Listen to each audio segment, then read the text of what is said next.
ત્રણ શ્રી દામોદરદાસ સંભરવાલે એમના વાર્તાજીમાં આપણે 3 વાર્તા પ્રસંગ જોઈ ચૂક્યા છીએ. આજે આપણે વાર્તા પ્રસંગ 4 લઈએ છીએ. વાર્તા પ્રસંગ 4. બહોરી એક સમય दामोदरदास हर्षाणी इनके એટલે दामोदरदास संभरवाला के घर पाहुने आए. सो संभरवाले के घर दिन 5-7 रहे. तब बहुत भली भांति सो समाधान कियो. पाछे दामोदरदास हर्षाणी इनसो बिदा होई के अडे लाए. तब श्री आचार्य जी दामोदरदास तो पूछे जो दमला तू कहाँ उतर्यो हो. જો એક વસ્તુ કહું, તમે 84 વૈષ્ણવના વાર્તાજીમાં છે ને એક વસ્તુ નોટ ડાઉન કરજો. શ્રી દમલાજી કોઈનાય ઘરે પધાર્યા નથી. કેવલ અને કેવલ આ એક જ ભગવદીય એવા છે દામોદરદાસ સંભરવાલા જેમના ઘરે શ્રી હર્ષાણીજી પધાર્યા છે. બાકી મહાપ્રભુજી પધાર્યા હોય તો સંઘે પધાર્યા હોય એ અલગ વસ્તુ છે, પણ સ્વતંત્ર રીતે બીજા કોઈ જ વૈષ્ણવના વાર્તાજીમાં નહીં આવે કે ભાઈ હર્ષાણીજી પધાર્યા, દમલાજી એમના ત્યાં પધાર્યા. આ એક જ વૈષ્ણવ છે, આ એક જ દામોદરદાસ સંભરવાલાજી છે જેમના ઘરે શ્રી દમલાજી પધાર્યા છે. તો આચાર્યજી પૂછે કે દમલા તું કહા ઉતર્યો હતો. એટલે પાછા જયારે મહાપ્રભુજી પાસે ગયા દમલાજી તો પૂછ્યું કે તું ક્યાં ઉતર્યો હતો, કહા પ્રસાદ लियो, ક્યાં પ્રસાદ લીધો. तब दामोदरदास हर्षाणी जी ने आचार्य जी से विनती करी कि जो महाराज कन्नौज में दामोदरदास संभरवाले के घर उतर्यो हतो और अनसखड़ी महाप्रसाद लेतो. बराबर, अनसखड़ी, सखड़ी नहीं, अनसखड़ी लेतो. तब आचार्य जी दामोदरदास संभरवाले के ऊपर अप्रसन्न भय. अरे बाप रे, महाप्रभु जी अप्रसन्न न थायो. एक वखत थया लीलामां तो बधी सृष्टि भूतल पर. હવે ભૂતલ પર અપ્રસન્ન થાય તો શું પાતાલમાં જવાનું? ના ના, એટલે મહાપ્રભુજી ક્યારે અપ્રસન્ન ન થાય. આ તો કેવલ લીલા છે. શ્રી રણછોડલાલજી મહારાજ છે ને, મને તો વારંવાર આપના વચનામૃત યાદ આવે. આપ શું કહેતા કે મહાપ્રભુજી તો સદા મનાયેલા છે, એટલે સદાય ગમે તે કરે. કોઈ સત્સંગ કરતા કરતા ટીવી જોતું હોય, કોઈ સત્સંગ કરતા કરતા વેફર ખાતું હોય, ગમે તેવું કરતા હોય, પણ મહાપ્રભુજી હવે રીસાતા નથી. કારણ કે એક વખત રીસ કરી તો આખી સૃષ્ટિ ભૂતલ ઉપર આવી. હવે જો ભૂતલ ઉપર રીસ કરે કે અપ્રસન્ન થાય તો પાતાલ લોકના દરવાજા ખુલી જાય. બરાબર, એટલે પાછું પોતે ને પોતે જ પાછું પધારવું પડે તો એ બીજું કોણ ઉદ્ધાર કરે. તો એટલે મહાપ્રભુજી સદાય મનાયેલા છે, સદાના મનાયેલા છે, એવું રણછોડલાલજી મહારાજ જે છે એવું આજ્ઞા કરતા. तो कहता है कि ऊपर अप्रसन्न भय और कहे मन में विचारे कि मेरो अंतरंग सेवक याको सखड़ी महाप्रसाद क्यों न लीवायो. आटलो मारो अंतरंग सेवक छे तो एने सखड़ी महाप्रसाद केम न लेवडायो. यह बात श्री आचार्य जी के मन की दामोदरदास संभलवाले ने घर बैठे जानी अंडरलाइन करी दो. આવી લાઈનો હોય ને એને અંડરલાઈન કરવાની. જો ભગવાનના ભક્તની વાત, ભક્તના મનની વાત ભગવાનને ખબર પડે કે ભગવાનના મનની વાત ભક્તને ખબર પડે. શું હોવું જોઈએ? ખરેખર શું હોવું જોઈએ? પ્રભુ આપ હમારે નાથ તુમ જાનત હો મેરે ઘટકી.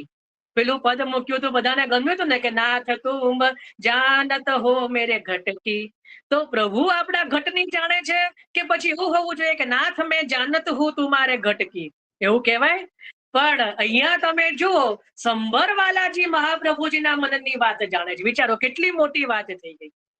ભગવાન ભક્તના મનની વાત જાણે એ તો રીતની વાત છે. અહીંયા તો વિપરીત છે.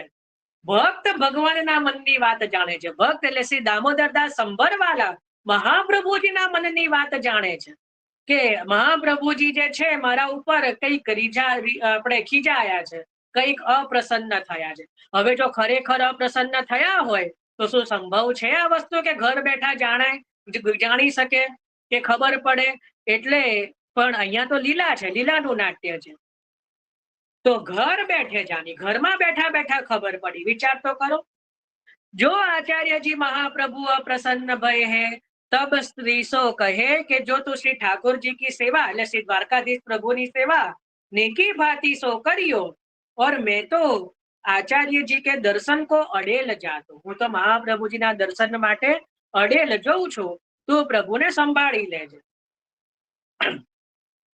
तब दामोदर दास अडेल को चले, सो अडेल आई पहुंचे, तब श्री आचार्य जी के दर्शन किए, साष्टांग दंडवत किए, तब आचार्य जी पीठ दे बैठे। अरे बाप, पीठ दे એટલે મુખ ફેરવીને બેઠા। આપણે પણ જો જેની જોડે બહુ સંબંધ ન હોય, બહુ બોલવું ન હોય, ચાર જણાની વચ્ચે આવતું હોય તો આપણે બીજા ત્રણને હાય હલો કરીએ, ચોથીને આગળ મોઢું ફેરવી દઈએ કે આની જોડે બહુ બોલવા ચાલવાના વ્યવહાર નથી, બરાબર? એવું કરીએ ને, બધા હા પાડે છે, પણ એવું કરવાનું હોય નહીં, કારણ કે આપણે જવા દો। તો અહીંયા મહાપ્રભુજી પીઠ દે બેઠે, એટલે મહાપ્રભુજીએ કઈ બહુ આપણે સન્મુખ જોયું નહીં, બહુ બોલાયા નહીં। तब दामोदर दास संभरवाले ने आचार्य जी तो विनती करी के कहो कि महाराज मेरो अपराध कहाँ है, मारो अपराध शू है, कई होय तो खबर पड़े। जो जीव तो अपराध करत ही आयो, अमे तो जीव छीए, अमे अपराध तो करता ज आव्या छीए, पर अपराध कर्यो जानिए तो भली बात है। जो खबर पड़े के शू अपराध कर्यो छे तो फरीथी अमे ध्यान राखीए, अमे फरी अपराध ए करीए नहीं, तो भली बात है। तो तब आचार्य जी ने कहो जे तेने दामोदर दास अरसानी को सखड़ी महाप्रसाद क्यों न लीवायो और अन्न सखड़ी क्यों लीवायो, એટલે અન્ન સખડી કેમ લેવડાયો, સખડી કેમ ન લેવડાઈ? तब दामोदर दास संभरवाले ने श्री आचार्य जी से विनती करी કે महाराज उनसो ही पूछिए, एमने ज पूछो ने, जेमने प्रसाद નથી લીધો એમને જ પૂછો।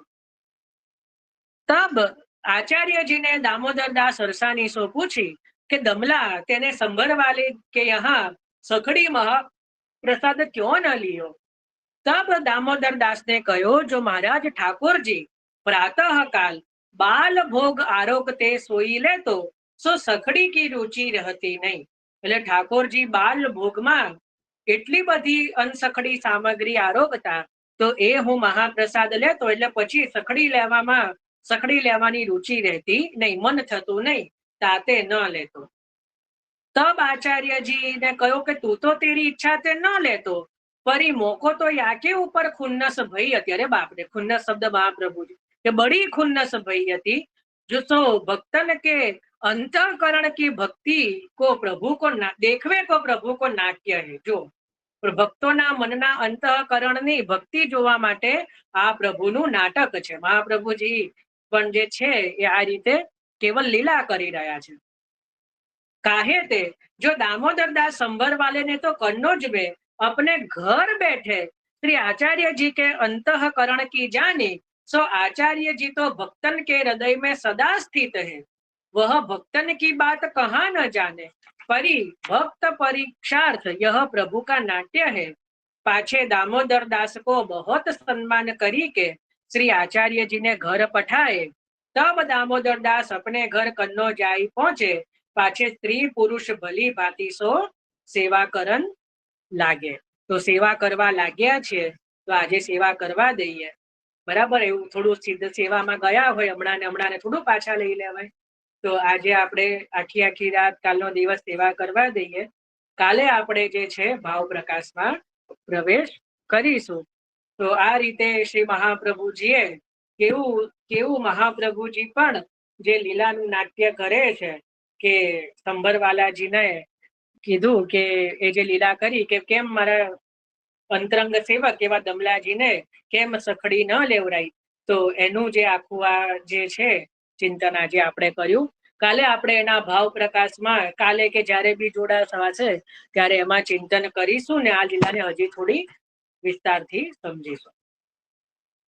તો આજે અહીંયા વિરામ લઈએ છે। કોઈને આમાં કઈ પ્રશ્ન કે ચિંતન હોય તો કરી શકે છે, નહીતર આશ્રયનું પદ આપણે લઈએ। હજી ગઈકાલના પણ સત્સંગમાં કદાચ કઈ એવું મનમાં કઈ હોય તો બી શિક્ષાપત્ર કે 252 અથવા આજનામાં।